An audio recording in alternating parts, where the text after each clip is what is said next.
এই যে দেখো বন্ধুরা, আবার চলে এসেছি, সবাইকে খুঁজে পেয়েছি। এখন এই যে আমার বর বাইকে তেল ভরছে, এখন আমরা বেরিয়ে যাব। এই যে একটা নতুন জায়গায় আসলাম, এই জায়গাটা অ্যাকচুয়ালি খুব সুন্দর, কিন্তু আমরা ভালোভাবে উপভোগ করতে পারিনি কারণ অনেকটা বৃষ্টি পড়ছিল। কিন্তু তাও খুব ভালো লেগেছিল, অনেক টুরিস্ট ছিল এখানে, ভালোই লাগছিল বেশ।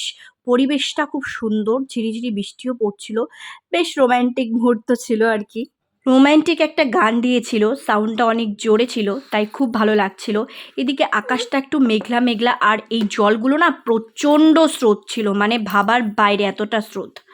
আমরা এসেছি এখন তোরসা রিভার্স ক্যাফে, খুব সুন্দর জায়গা।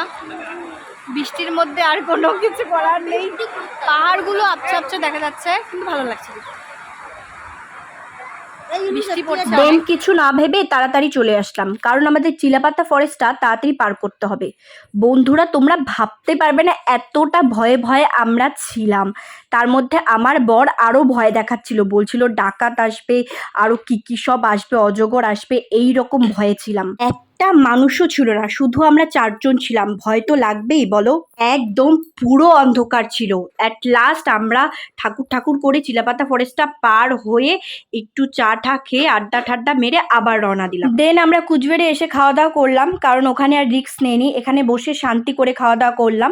এই যে আমার বরের বন্ধুর দোকান ফুলকো লুচি, এখানে এসে একটু রেস্ট নিলাম, সুন্দর করে খাওয়া দাওয়া করলাম। আর খাওয়া দাওয়াগুলো এত টেস্টি ছিল, তোমরা চাইলে ভিজিট করতে পারো, কিন্তু খুব সুন্দর অ্যারেঞ্জমেন্ট করেছে। তো আজকের দিনটা এইভাবেই কভার হয়ে গেল। ভিডিওটা ভালো লাগলে একটা লাইক করে দিও।